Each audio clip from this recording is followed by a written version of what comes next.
So protesters are getting arrested in Donald Trump's USA. This is in Grand Rapids, Michigan, and you have to see it for yourself. Let's watch together. We have to apply pressure at all points that we can. This is not just in a foreign issue, it's our tax dollars that are also being used to commit these war crimes. It is also the duty of us, the people, to stand against the Trump regime, the Trump administration that are committing crimes both here in the U.S. and against people in Venezuela. Now, in the background of this interview, you could see that police car. And now right here, we're showing you video we have. Immediately after the interview finished, Plichta was arrested by 2 Grand Rapids police officers. You can see it in the video, and an officer tells Plichta that she is being arrested for obstructing a roadway and failure to obey a lawful command from a police officer. You can see as she's taken away in that car, she was issuing a number of messages about wanting the U.S. to free Maduro. But again, she was taken away by police officers there, and you can see in this video, officers were closely following this procession in downtown Grand Rapids. We have reached out to GRPD for more information about the arrest, but we have not heard back so far. I'll show you more. This is another angle. This person writes, breaking Grand Rapids, Michigan at approximately 5:30 p.m. today. GRPD, so Grand Rapids Police Department, arrested local organizer Jessica Plichta on camera during a post-march press interview. Plichta was sought out and targeted specifically by GRPD for helping lead a U.S. out of Venezuela rally at Rosa Parks Circle this afternoon. Peaceful protesting is not illegal. Release her immediately. If you live in Grand Rapids area, please call and demand her release.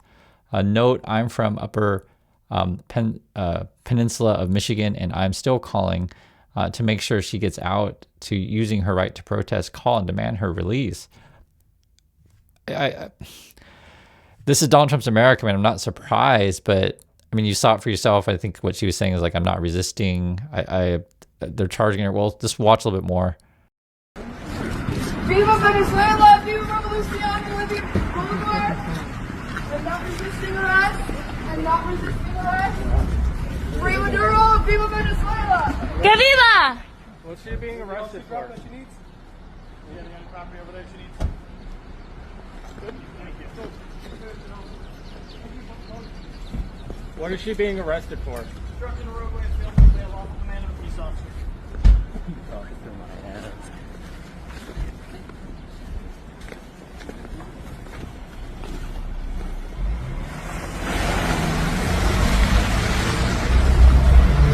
You handed her right to him. This is literally right after. Yeah.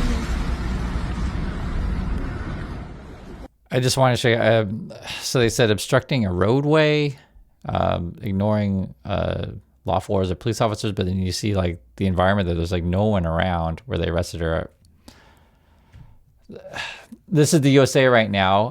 And then you have Stephen Miller going on national TV saying basically, we'll call it mustache party stuff, white hood stuff. You guys probably know. You have to watch this again for yourself to see what's going on. It's getting more and more whacked out. The question about who is now running Venezuela is one that even members of Congress who are big Trump supporters say they're not quite sure about. Senate Majority Leader John Thune told CNN's Manu Raju that he doesn't know what President Trump meant by his assertion that the U.S. is running Venezuela, and he said he needs more information. Can you tell us what the president means when he says, is acting President Delcy Rodriguez in charge? Is she running Venezuela or not? Well, what the president said is true.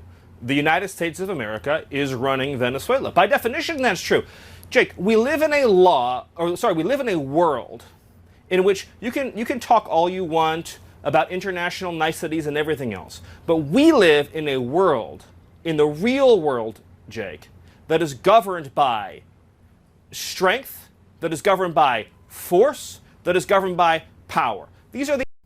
You hear this guy, right? Like, it's like, oh, well, the real world basically is saying, what, might, force, power. We got a bunch of guns and ships, so therefore we rule.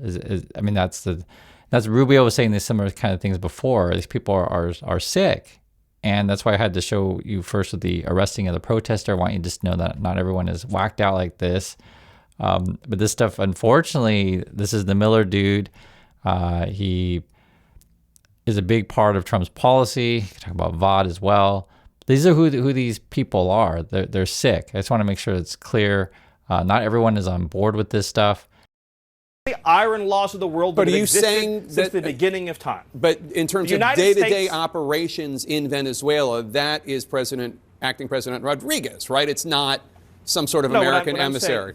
No, what I'm saying is, we'll keep going here, Jake. So I want to say what I'm saying, and you'll follow up. But what I'm saying is just one level above that, which is that, by definition, we are in charge, because we have the United States military stationed outside the country.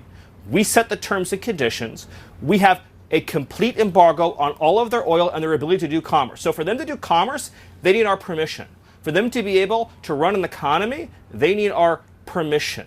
So the United States is in charge. The United States is running the country during this transition period. If that's true, obviously that doesn't mean that President Trump is setting the bus fare schedule inside the country. So doesn't mean that President Trump is assigning the K-12 curriculum in the country. The indictment that... Oh, okay. So I guess the Venezuela gets to do their own bus schedules, but America's just going to surround them with military bases and say, therefore, we control everything. Is that our plan? I mean, I can't even believe like we're even having these discussions. It's spiraling rapidly.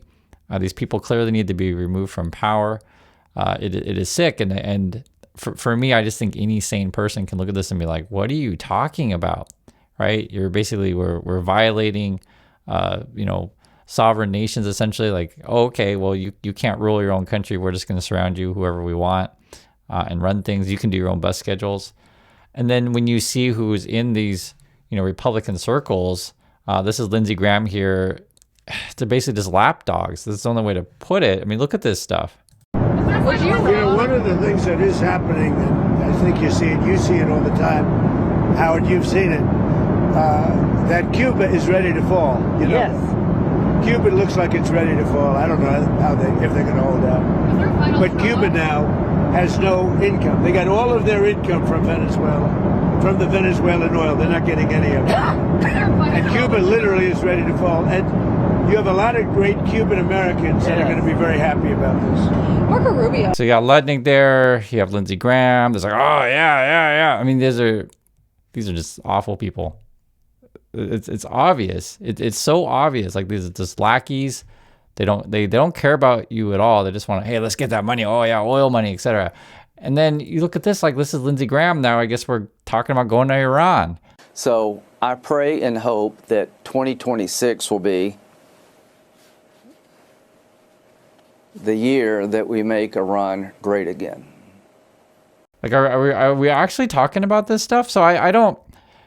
Yeah, I get it that the Fox Newsies and the Elon Musk, they're manipulating their followers, but are their base really going to go for this kind of crap? Oh, great, let's send all our money to Iran now after we send all our money to Venezuela. Oh, by the way, we're going to get all the oil profits, and I really promise you're going to get that money the same way you're going to get the tariff money and the Doge money and whatever. It's getting more and more insane. So this is actually at the UN, and they're trying to say it's not a war. Listen to this. There is no war against Venezuela or its people. We are not occupying a country. This was a law enforcement operation in furtherance of lawful indictments that have existed. So the argument they're trying to make is that this is not a war, this is a law enforcement action. That's what the argument they're trying to make. And then they're trying to say we're not occupying yet. We're also talking about sending our oil companies down there and having U.S. troops on the ground to protect our oil interests, basically, right? Get the oil. So they're playing word games here, right? I guess at this point, might as well just say, hey, we're going to go to any country we want because it's a police action or law enforcement. It's not really a war. That's why we don't have to talk to Congress. I mean, they're playing. It's all illegal. I'll say it. It's all illegal, unconstitutional. These people are nuts.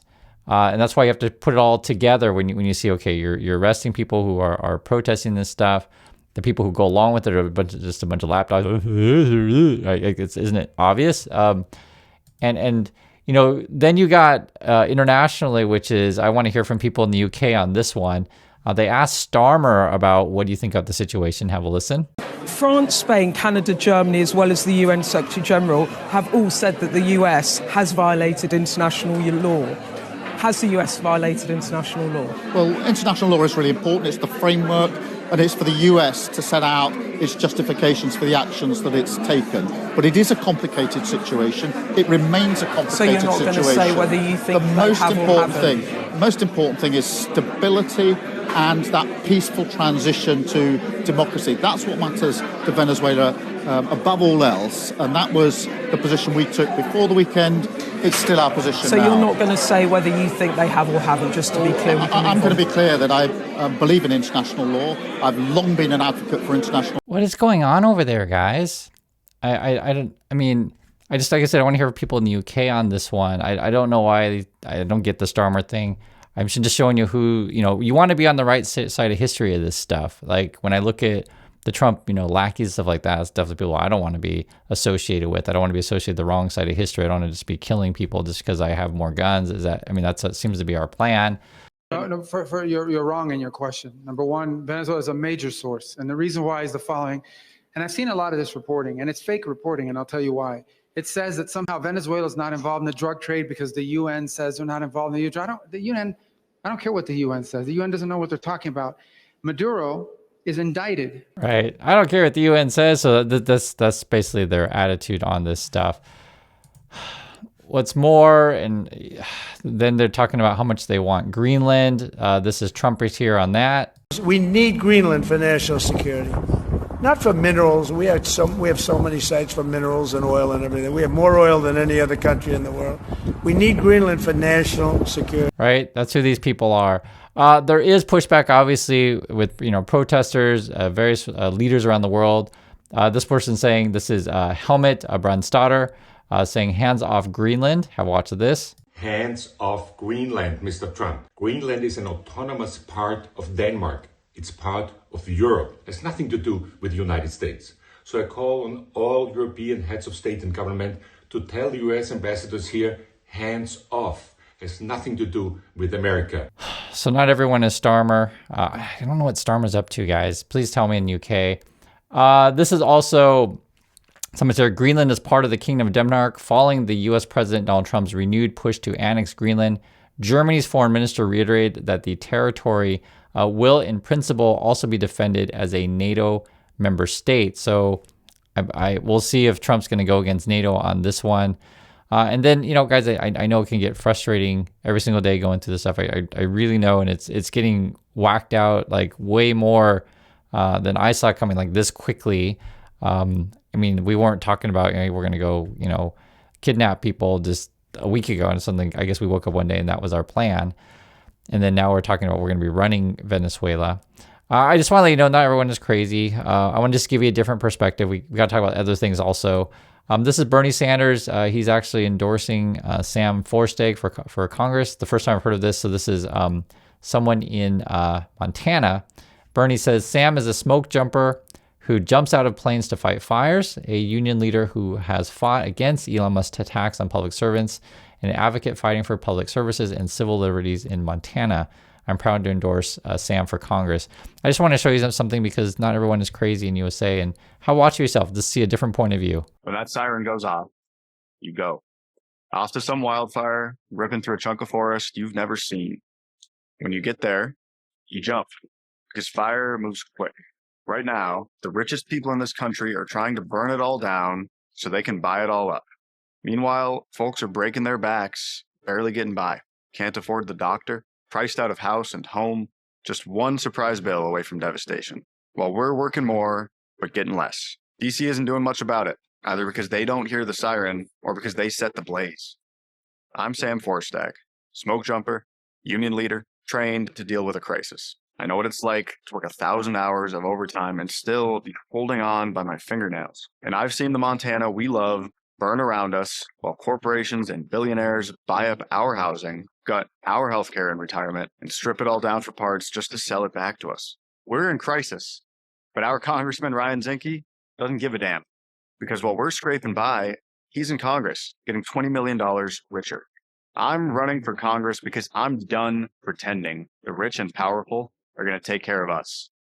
We take care of us, and we deserve one of us fighting for Montanans in Congress. Any firefighter knows you don't fight fires alone.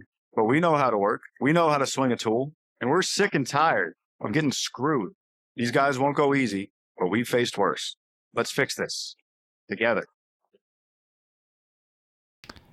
So I'd like to hear from people in Montana if you're there, if you know Sam or have heard about this. This is the first time I'm hearing about him, and I wish him luck. And I just want sane people in leadership, you know, that are connected to just regular people on the ground that get it. I think Sam gets it. This is where we're at, though. People are getting arrested for protesting. I mean, it looked pretty bogus to me. The arrest is like, oh, you're obstructing them. It's like, what are you talking about? I'm just like looking all around, didn't see anything. And then the Trump lackeys are just in it for their profits for basically Elon Musk and the billionaire buddies. I mean, it's all in plain sight. So that's my thoughts on this stuff. And I hope more people stand up. And I'll catch you on the next video.